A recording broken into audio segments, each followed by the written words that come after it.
America दौरे पर पहुंचे राहुल गांधी ने छात्र संवाद में चीन की जमकर तारीफ की। कहा, भारत समेत कई देशों में रोजगार की समस्या, लेकिन चीन में रोजगार को लेकर कोई समस्या नहीं।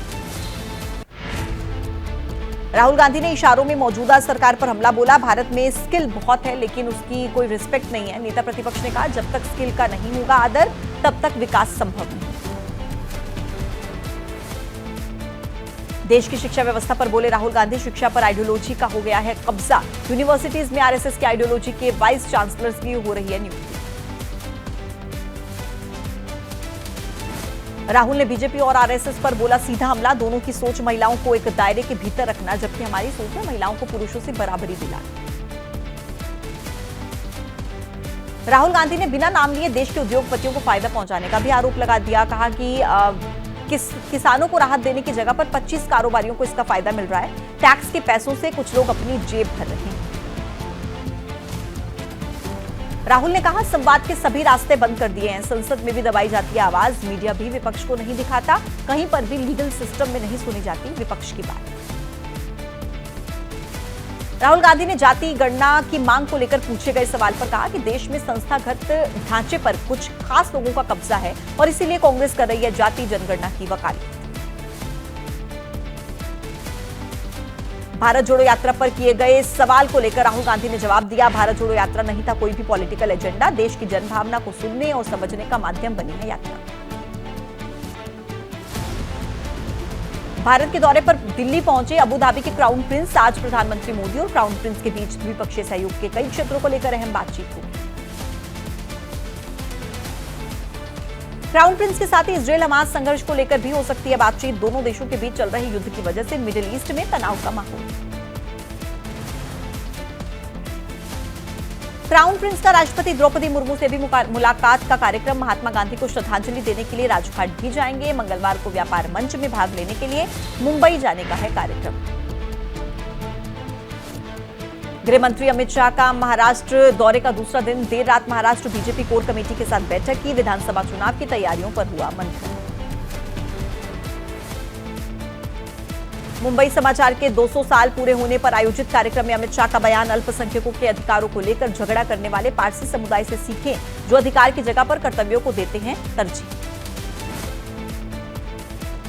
पटना पहुंचे आरएसएस नेता इंद्रेश कुमार ने कहा, किसी शख्स की नहीं होनी चाहिए लिंचिंग। इस देश में रहते हैं कई धर्मों के लोग और सभी को एक दूसरे के धर्म का आदर करना चाहिए। हिंसा कतई जायज नहीं। सुल्तानपुर में मंगेश एनकाउंटर पर जारी सियासत पर यूपी के कैबिनेट मंत्री संजय निषाद का बयान। जाति का एंगल देने वाले अखिलेश यादव याद करें अपना कार्यकाल। अगर इतनी ही अच्छी थी व्यवस्था तो जनता ने आखिर नकार क्यों दिया। समाजवादी पार्टी सांसद धर्मेंद्र यादव का बयान। बीजेपी की नीतियों से ऊब चुकी है जनता, जिसका नतीजा दिखा। लोकसभा के चुनाव में सरकार बदलते ही हर फर्जी एनकाउंटर की जांच होगी। चिराग पासवान के साथ सुलह की संभावना पर पशुपति पारस बोले, अब हो चुकी है बहुत देर। पशुपति पारस ने कहा, जब पार्टियां टूटती हैं तो वो एक भी हो सकती हैं, लेकिन अगर दिल टूटते हैं तो वो नहीं जुड़ते।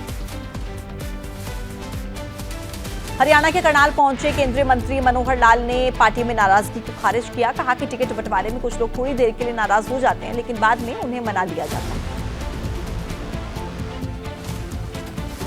कांग्रेस और आम आदमी पार्टी के बीच गठबंधन का आज हो सकता है ऐलान। सूत्रों के हवाले से खबर। कांग्रेस ने 6 सीटों का ऑफर दिया। समझौता न होने की सूरत में आम आदमी पार्टी आज जारी कर देगी अपनी पहली लिस्ट।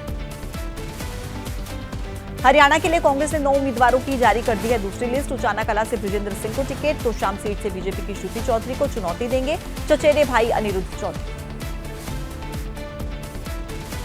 कांग्रेस ज्वाइनिंग के बाद पहले इंटरव्यू में एबीपी न्यूज से बोली विनेश फोगाट, राजनीति में आई नहीं है बल्कि लाई गई है। राजनीति में नहीं हो रहा है ईमानदारी से काम। पेरिस ओलंपिक मेडल न मिल पाने पर विनेश फोगाट ने कहा, अगर सही से कानूनी लड़ाई लड़ी जाती तो मेडल आ सकता था। ये देश का मेडल था, बीजेपी ने इसे विनेश का मेडल बना दिया। बृजभूषण शरण से जारी विवाद पर विनेश फोगाट ने कहा, बृजभूषण शरण सिंह से कभी नहीं मानेंगे हार। उनके खिलाफ हर हाल में जारी रहेगी लड़ाई। हरियाणा में विनेश फोगाट ने फूंका चुनावी बिगुल। जींद की झुलाना विधानसभा में विनेश फोगाट का रोड शो। लोगों ने विनेश का स्वागत किया। झुलाना से कांग्रेस ने विनेश फोगाट को बनाया है उम्मीदवार। कांग्रेस में शामिल होने पर रेसलर बजरंग पुनिया को जान से मारने की धमकी मिली। विदेशी नंबर से आया व्हाट्सएप मैसेज। हरियाणा के सीएम नायब सैनी ने कहा, धमकी की जांच होगी।